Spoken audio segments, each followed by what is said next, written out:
Dear viewers, we are restarting this program due to technical difficulties. We apologize for the delay. Now we will continue with the speakers. Dear viewers, we are restarting this program due to technical difficulties.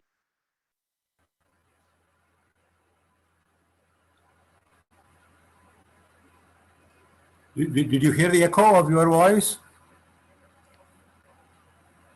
Yeah, but you can start, sir, now. Let's see. Okay, all right. Now, the topic is the Grihasthashrama, which is one of the 4 life stages in the Hindu model of life. And it's a very good way of organizing society as well as guiding the individual through a long lifespan from birth through studies, marriage, children, grandchildren, old age, and finally towards renunciation or sannyas. The 4 ashramas, as all of us know, just to quickly recount, are Brahmacharya, Grihastha, Vanaprastha, and Sanyasa ashramas. Of the 4, in terms of the time spent, as well as the importance economically and socially, the Grihasthashrama is the most important. It is a foundation. It is a fulcrum. It is the one that is to rear the children, take care of the older people, take care of the renunciates or the sannyasis. So the Grihastha base of a society has to be very strong. Every Grihastha has an awesome dharma, responsibility of not only looking after himself, his wife and children, but also catering to the society. So there is something like a personal social responsibility, just like the CSR, corporate social responsibility. So I'd like to highlight to you 5 reasons why the Grihasthashrama is central. And it's a foundation to the entire society. It runs the economy, trade. Earlier it was a simple economy. It has become more and more complex. Today it is a global economy. And there are various kinds of very specialized issues about capital investment, technology, supply chains, transportation, trade agreements, and problems of cyber security and so on. But there has been universally high prosperity, although there is still some remaining poverty. The Grihastha is also the one who produces responsible future citizens. If the Grihasthashrama fails, the society may get less effective people, or even in some cases, people turning to drug, crime, unemployed, chronically, in various other ways unproductive for themselves and for society. The Grihastha also has the resources and the time to care for Athithis, guests, travelers, visitors, pilgrims, sannyasis, various kinds of yachakas who may come for dhanam. And Grihasthashrama makes it possible so that the first generation, who now the grandparents, can go to Vanaprastha so that the second generation is in command and the children, the future Grihasthas are being reared. The child rearing in the context of spirituality, that's one of the responsibilities of Grihastha. Then let me talk about the specific dharma or duties of the Grihastha. The most important is that the children, boys and girls, not only get an education which will give them a job, a living, an income for material consumption and prosperity. That is easy. That part can be done. There are many good universities, colleges, corporates who recruit talent from campus. But it is very important to also inculcate values into them and certain attitudes. We will later talk about those values that need to be inculcated into them. In modern times, they cannot be sent away to a gurukulam for long residence there where they will absorb such values. So the parents are both the caregivers as well as the teachers, gurus, the first gurus, and they have to both directly teach these values to children as well as ensure that they have local teachers, gurus, satsangs, various kinds of patashalas part-time education, and now it's also available online. So the key quotient, IQ, and EQ, emotional quotient, give the children a spiritual quotient, SQ, so that they are aware of right and wrong, what is done and not done, what is superior and inferior behavior, what is good in the long run for their own health, physical, mental, and spiritual. Another dharma of Grihastha is to show reverence and support for all gurus, acharyas, matams. If the parents themselves are negligent, disrespectful, if they dismiss the gurus and the matams, the children will pick up that attitude. The parents are shrestha in the family. And some of you may know the shloka in the Gita, yad yadacharati shrestha tadaiva idao janaha. Sayat pramanam kurute lokastad anuvartate. So the parents have the responsibility to have a role model of conduct and high standards of values. So if they, for example, once in a couple of years visit the matam, whenever one of the gurus comes to town and gives pravachans, or now in Shankara channel and so on. So we all take children out to meals outside, to movies, now Netflix, but we should also get them to join us when we listen to spiritual discourses, visit temples, observe festivals, pujas. The third dharma of the Grihastha is to visit the elderly who are now in a Vanaprastha, not literally in a van, but maybe in a smaller apartment of their own. The trend worldwide is that when people grow up, they sell their big flat or house and buy a more manageable flat at one level without staircase to climb. And they may, for some more time, be able to manage by themselves, the husband and wife, the grandparents. But still, I think they will have an emotional void and they need to be visited. They're also a great spiritual resource. The children will benefit greatly from visiting their parents. If the grandparents are in the same town, that is a great advantage. But today, with the technology, video and Zoom and so on, even they're in another part of the world, it doesn't matter. One can keep in touch. The fourth duty of the Grihastha is to provide hospitality to all guests who come, pilgrims, travelers, those who are going to temples and so on, and of course relatives, friends of relatives. So an open house where people can come and spend 1 or 2 nights and pursue their interests, spiritual interests. The fifth and final duty of the Grihastha is to do dana dharma. Set aside a part of their income. In some religions, it is clearly specified. In Islam, for example, 16% of the income is supposed to go to religious and charitable organizations. The CSR legislation in India says 2% of profit, but some companies do more than that. In the case of the individual, we may look at a target of about 5% of post-tax income. There are so many causes to which one can give. Back home in India, old temples who have been in ruins to be rebuilt, where the pujaris will be taken care of, gurukulams, ashrams, NGOs who are doing great work in education, annadanam, helping the disabled, elderly. There are many causes to which on the net today we can find out. And we also receive various kinds of appeals. So we should both give as well as to recommend to our relatives and friends. Now, that is the basic duty of the Grihastha, to bring up the children, support the Vanaprastha, Sanyasi, ashramas, guests and so on. Let me come to the contemporary challenges and how to respond to them. In rearing the children, the major problem is a temptation. There are lots of temptations. They create obsession with 2 of the 4 life goals. Our religion has clearly given the Purushartha, which is a perfect model of 4 objectives, always stated in the same order. In any scripture, you'll find that they're always stated as Dharma first, Artha, kama, and moksha. That means that we should be governed primarily by dharma and subject to that enjoy various legitimate pleasures of life, accumulate wealth by proper means, and in the long run prepare to leave this world and find moksha.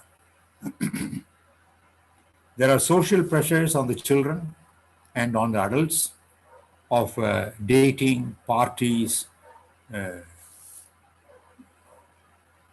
Here I think the guideline should be that, yeah, they may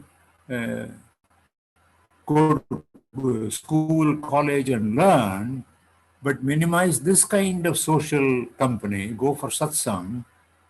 Till marriage, it is ideal to observe Brahmacharya. Avoid these kinds of. There is always this risk that experimenting with premarital sex will later make it difficult for Ekapatni Vratam, staying in a stable marriage. The temptation continues. That is why there are high rates of divorce in the West, breakup, marriages, three-way relationships. All these are unsustainable. People may read about they're exciting as long as it doesn't happen to you or to your spouse. So I think each adult must be very careful to instill these values in the children, that focus on education and studies. And it may help to do marriage latest by the age of 25. If the children want to do doctoral or advanced studies, I think as Western students do, they should get married and pursue PhD. Good fellowships are available, loan schemes are available. But I think marriage need not be postponed just because of higher education or a few years of experience. It's endless. Those searches will go on down 30, 30 plus. So I think by 25, if we can get them settled, approximately, we are also living in a culture, a surrounding culture, which is self-centered, me, mine. So we need to build a home culture, which is much stronger, which will insulate our children to some extent from the outside culture of selfishness. The home culture, by the parents' own attitude and behavior, should support three generations: grandparents, parents, and children, grandchildren. So it should be kind, affectionate. In some cases, if parents themselves look at the grandparents as a bit of a nuisance and difficulty, or other elderly relatives, or some dependent person, a widower or a widow staying with them, I think at every step, if we can show prema bhava, daya, karuna, our own responsibility, the children will imbibe these values in due course in their life. And today, we should exploit the opportunities of the digital world, whereby the children can engage in seva, go to camps where you do service work, send them to camps where they learn spiritual matters. And out of their own pocket money and their early salaries, the children should also do some dhanam, charity of various kinds, and develop that habit of not being self-centered and hogging their own earning, but some amount of sharing reasonably with others. There is no end to accumulation of wealth, assets in life. I think the middle class and above have already too many clothes, too many gadgets, too many things in the house, and many of you must be familiar, Marie Kondo and the minimalist lifestyle that's coming, and the climate change, climate crisis only emphasizes these kinds of points. The Mahatma Gandhi's values of simplicity for your need, not for the greed, have become very much relevant worldwide. So that is a dharma, and the contemporary challenges where one can respond to them. And with respect to the pull of karma, the Gita clearly says that the children must be guided to enjoy only those pleasures which are not against dharma, which will not be harmful to themselves, the family, the community, and society. Things like drinking, smoking are personally harmful to them. Things like gambling, drugs are harmful to the whole society. So dharma should be a guiding force on which karma I can enjoy without guilt and which karma I should avoid. And earlier I resist the temptation, the stronger will be my ichha shakti, my willpower. Now, in modern times, there is a new concept which is relevant to us, and this is the hybrid ashrama. One of the questions put to me, passed on to me by Dr. Parambat, is this: we are living longer, people are in Vanaprastha in good health, so we are all moving towards a 100-year lifespan. 90 plus is now not rare. 80 plus is very common. 80 is a new 60, something that you might have heard. So a rising proportion of people now stay in a hybrid ashrama, which we can call Grihastha Vanaprastha. They are simultaneously Grihastha as well as Vanaprastha. They're not moving away in isolation. They're staying at home, but they have changed their lifestyle, their value, their priorities, their time allocation, staying in Vanaprastha. There are some cases where the Vanaprastha people, if they will live long enough, they become Grihastha sannyasis. It is not necessary that we should go off to a hut in the forest or an ashram. We can, if we want to. Ramakrishna Mission, Sringeri, Ramanashram in Tiruvannamalai, they all have places for the sannyasis to come and stay for a few days, and they can do travel. But they can also stay right within the house and experience sannyasa. And I have seen this in Chidambaram, where the grandfather is living within the family but follows the sannyasi's lifestyle. In a few cases, as you know, people can leap from Brahmacharya directly to sannyasa. They need not go through the Grihastha Vanaprastha. Adi Shankara was an example. All our Sringeri Gurus are examples. Most recently, many of you would have seen the induction of Sri Sri Vidhushekara Bharati Sannidhanam by Mahasannidhanam as his successor. And I think both of them are Jagadgurus.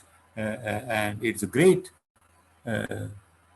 act of the parents of Sannidhanam that they have decided to, and were happy. They saw it as a great boon to offer their son to the Matam, and he is now turning out to be a great guru, doing Vijayatra on behalf of the Matam to various places. Same thing can happen within the house. And to have a Vanaprastha sannyasi living in the house is a great education for the children and the grandchildren. They will directly imbibe the simplicity, the value, the love, and in their life, their buddhi will run their life and not their kama and artha. Now, the four Purusharthas are worth looking at. I have received some questions on that. As I said, always in the same order. Dharma number one. Artha, we have to earn, especially the Grihastha. He is one creates the wealth. Grihastha pays the taxes, direct and indirect, savings of the Grihasthashrama. So it is very important that by legitimate means, we should all aspire to be rich. Just two things: earn wealth through dharma and spend it only in dharmic ways. Wealth can be misused, misapplied for wrong purposes. A second home, a third home, luxury, which will give the children completely wrong values. So earn wealth and prosperity and fulfillment of righteous desires.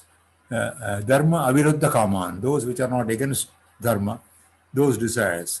And the Grihasthashrama is a very beautiful institution within which one can enjoy the legitimate urge of sex, good food, various kinds of sweets. Every festival has its own sweets, but even there we need moderation. As you know, there is a rising tide of diabetes, obesity, blood pressure, cancer.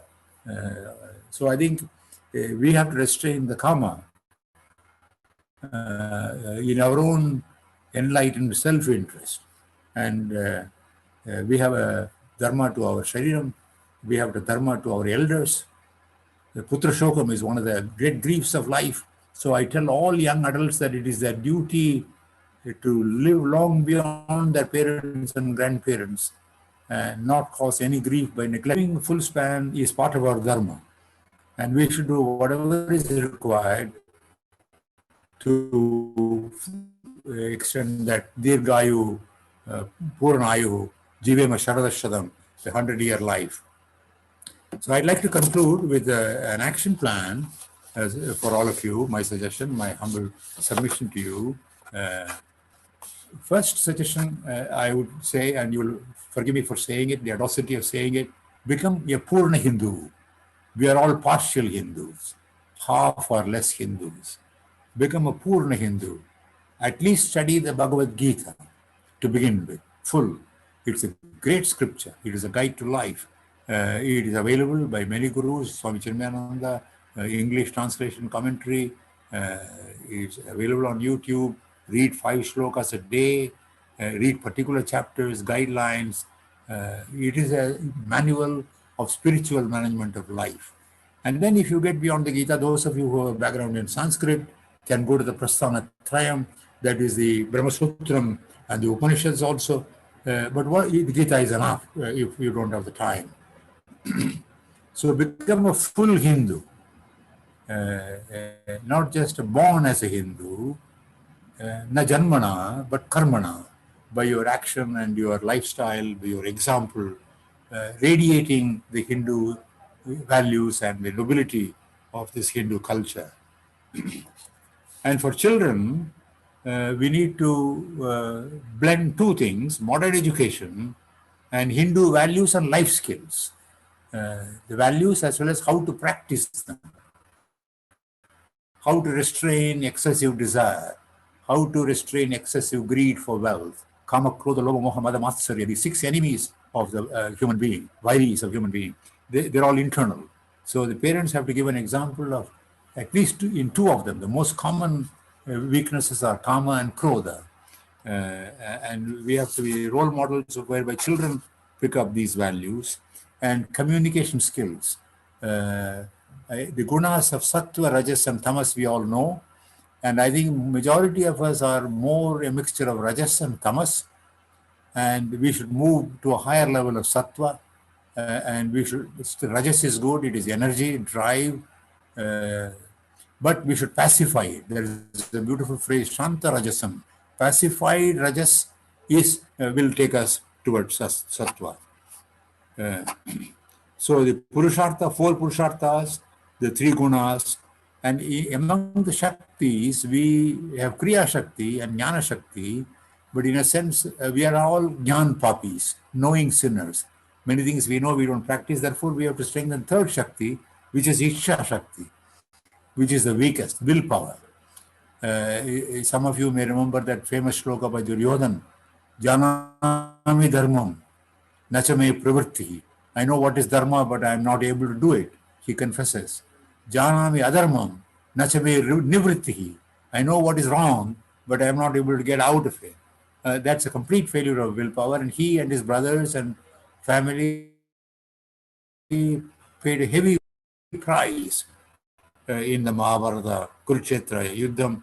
So I think the manas is full of desires of various kinds, thoughts, and I think they have to be filtered by a strong intellect, which will guide and make the right kind of decisions.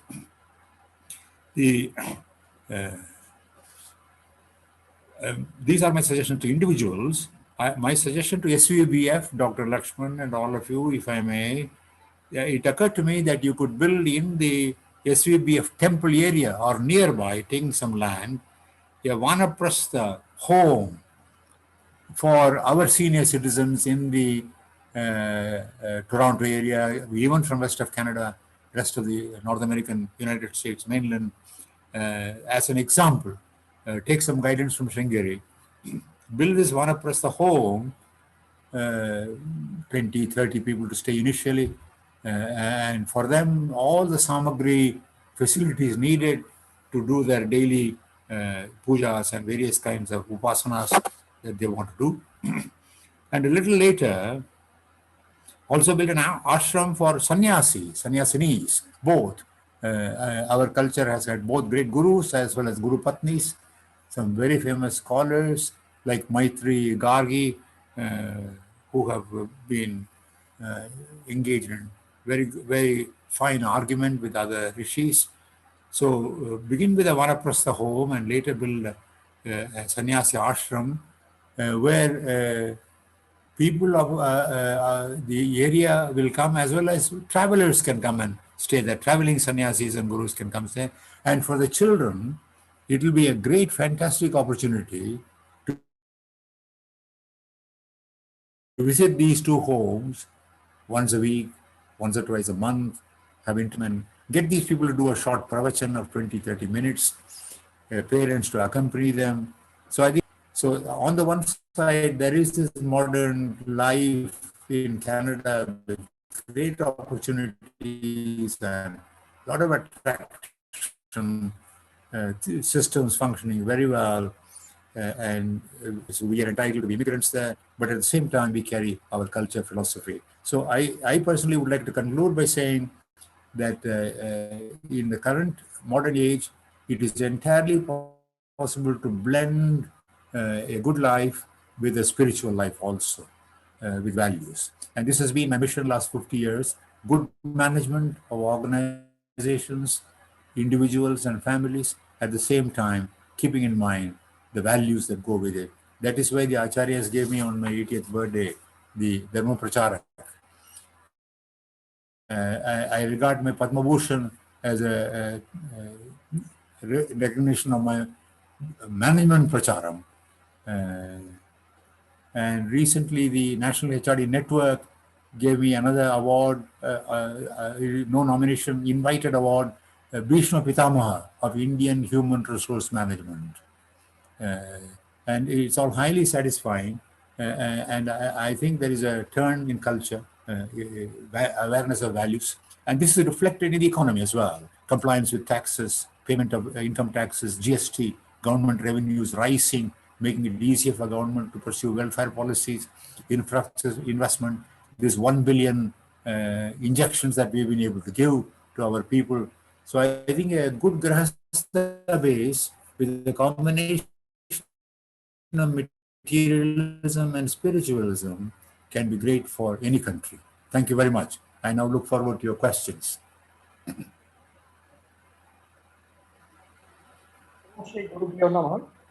Namaskaram, Mama. Namaskaram. Ravi, I'm how so are you? sorry, I have to apologize on behalf of our team for all the technical difficulties. I'm really sorry. It's a shame that many people could not take advantage of your wonderful speech because of the technical difficulties. We all know that in modern times, No problem, Ravi. Yeah, we all know that in modern times, man faces so many challenges in his life, right from the time he wakes up to the time he goes to bed. And this makes, I think, the Grihastha phase or the householder phase the most difficult, even difficult than the Sanyasa phase. Man has to go through several challenges to acquire wealth, perform his duties as a father, a husband, and also with the outside world. But your talk today was indeed very enlightening and thought-provoking.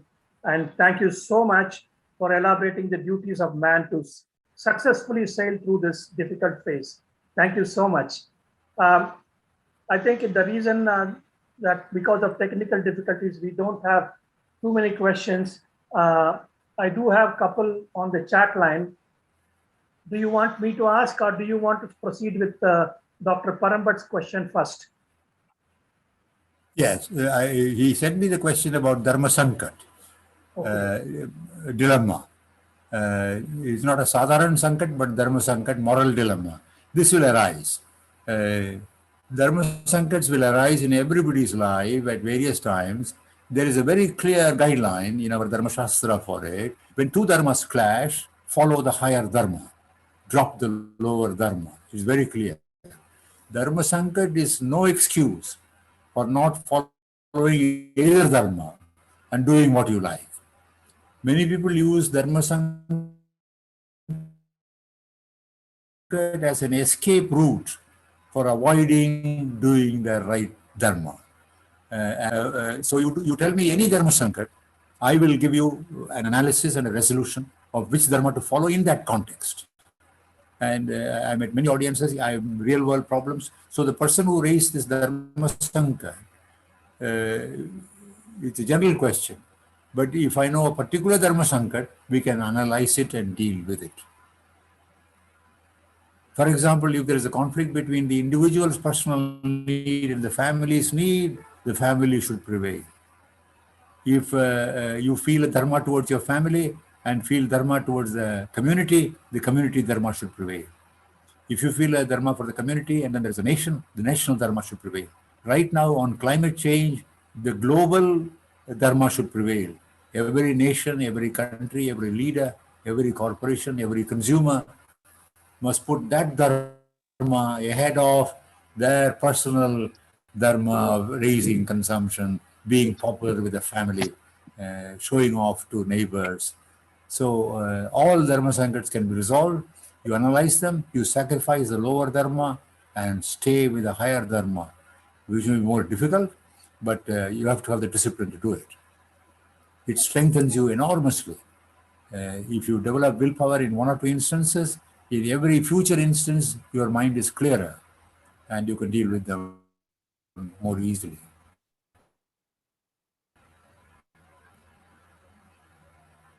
Doctor? Are there more questions from Parambat? Or anyone in the audience? Can audience participate by? Yeah, I do have a couple of You questions. can also speak. One of them is, do ashrams really exist in pure form? Because many senior leaders, probably in their 70s, 80s, are effectively in Vanaprastha, but they are still in the Grihastha phase.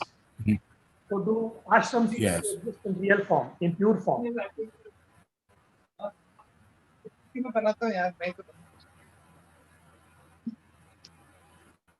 Yeah. So that's why, and in their lifestyle, the Vanaprastha lifestyle will be a higher proportion. Grihastha is primarily staying in that family because their children, who are now the Grihasthas, they have taken over the Griha responsibility. So home-based, but Vanaprastha.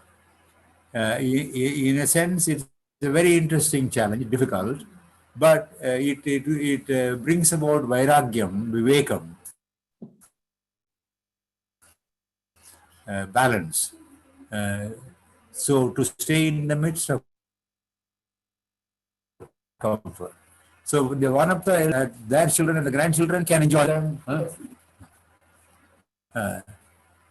May I take just a minute off? My daughter had come here, is going back to the US now. Okay. I'll just say bye-bye to her for a minute. Sure, sure.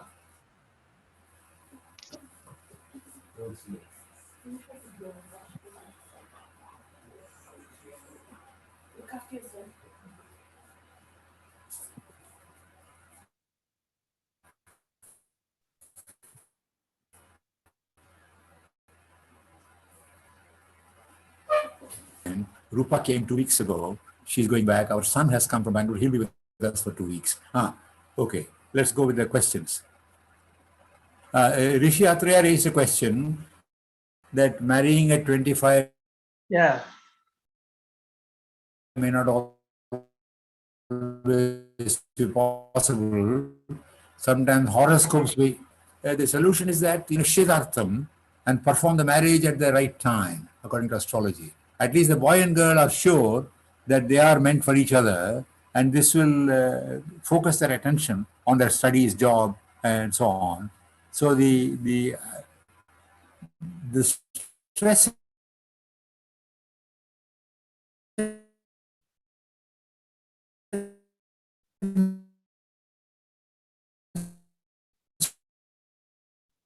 strain that Western children face in earlier system, even in the West, was that the parents help to the marriages.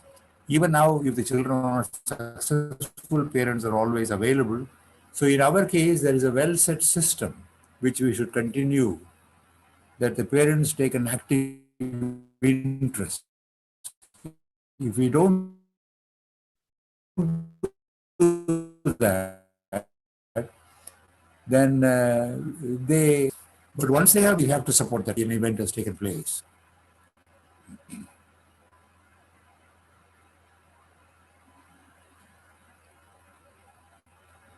Is Charles Savage there in the audience? Yeah, No, he's not. He's not.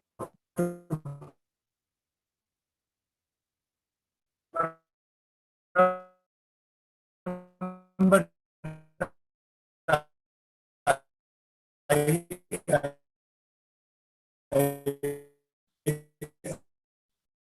I thought of one idea, but I failed to send it to you.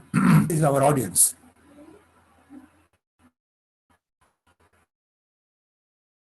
I have one more question. Yes. If I can do one thing as a Hindu Grihastha a week with my entire family, what should that be? Not that I want to stop at doing just one, but is there one important thing?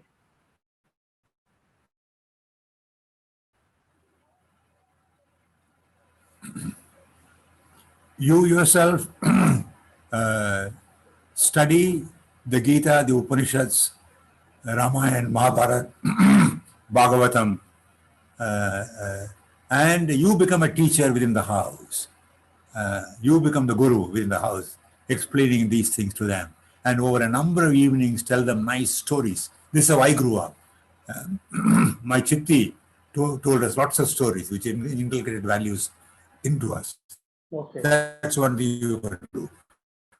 The other thing you can do to a temple, to a matam, to a trust, and be a constant supporter of some good Brahmacharya that's going on somewhere. So you become a role model for the family by doing these 2 or 3 things, which will carry them along, and they will also get exposure in the process. Thank you. So you will be preoccupied with your job and career, you will be earning wealth, but a part of that wealth and part of your time must be spent on these things.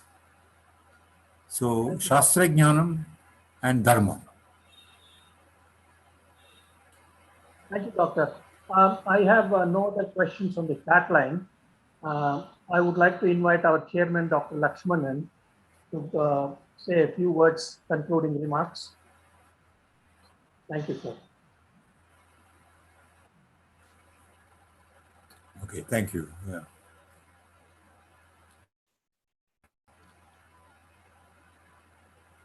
Lakshmana sir, you are muted. Okay, now it is unmuted. Now it is unmuted, I suppose. Yes, yes. Yes. Yeah. Hey, greetings, Monj. So wonderful Greetings. listening to you. I've been listening to you from 1967. It's always a privilege, a long journey. Thank you very much. It is wonderful of you, Monj, all the distilled thoughts, the Sudhas. You invest your time and share your experience and knowledge with community, not alone in India, but the global community.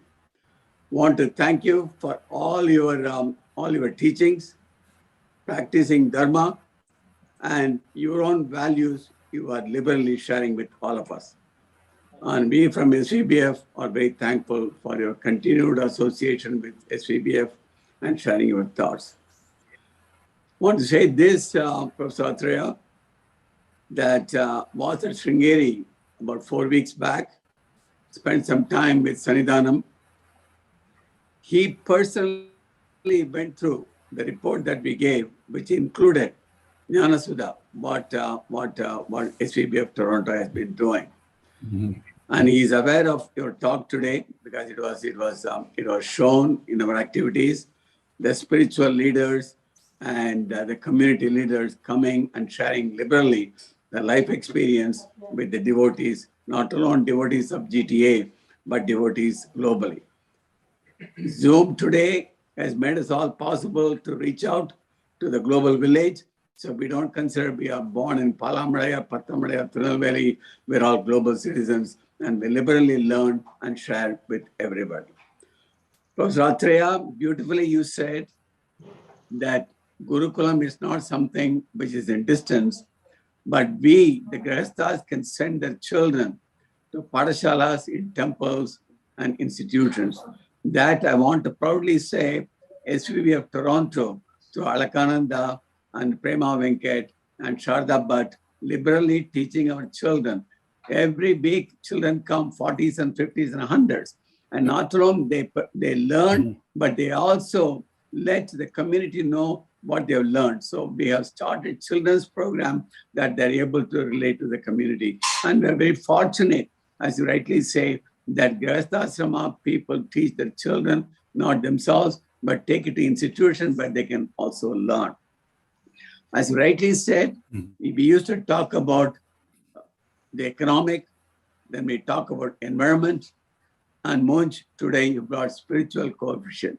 This is a beautiful thought that you have brought, and I think every time I listen to you, you bring some new ideas to me to carry forward. All the listeners today must have heard all that. You know, we talk about economic, we talk about emotional, and take the emotional, control it, and then go into spiritual. Decouple your emotion and make sure that you go towards the spiritual and go towards the moksha. And it is a good pathway that you did say, and the lecture of yours today can be very helpful to many Grihasthas today, whether they are in Toronto, whether they are in India, including my own nephew who is listening there, Rishi Athreya, listening there. He must have heard this talk and will be a benefit to all of our children in coming generation. You also mentioned, Professor Athreya, creating old age home at SVBF facility. Great thought. We, the trustees, are making some deliberations how to make it happen, because having a temple is very, very important in the old age. So in today's modern time, travel becomes a challenge. How can you bring the temple to home? We all have, Shankaracharya gave us the example. Some dharmas he taught us was praying at home itself. That was Shankaracharya's teachings. Now the old age people, to give them a place, go to SVBF Toronto. We are deliberating, some thoughts are on the way, and we together as a community members, we are coming together. We'll do what we can to make sure that we can help. And I also want to say, Munch, we in SVBF Toronto, even during the difficult time, COVID time, we continue to conduct through Zoom. The teachers, we had programs, whether it was Tripugar, Lalita Sasram, all that, Soundra Lagari. Our teachers were taking it to the homes of elders and teachers. That happened for 18 months, 20 months. We deliberate and we did it continuously, and our devotees benefited. And now, pleased to say, the first major program that we're going to be doing is Maharudram on November 13th. When met Sannidhanam in Sringeri about a month back, had discussions with him, and our Sannidhanam is going to speak, give a pravachan during our Maharudram on November 13th.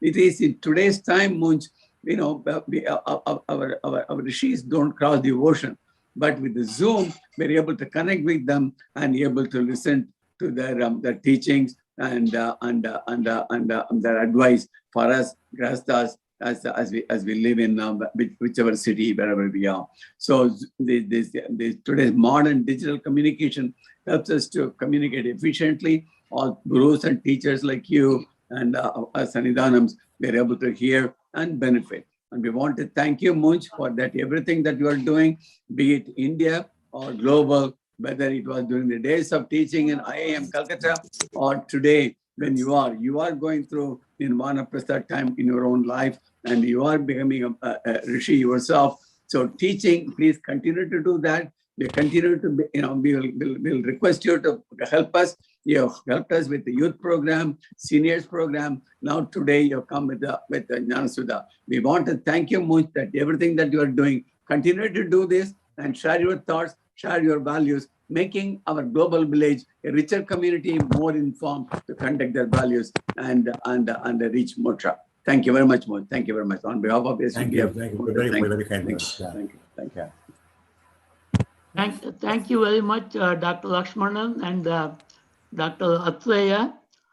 First of all, Dr. Athreya, we profusely apologize for the technical difficulties. I apologize to you and also our audience because many people missed some parts of the talk today. We hope they will be able to come back to our website and watch the videos and get benefited from that. Dr. Athreya, it has been an inspiring talk by you.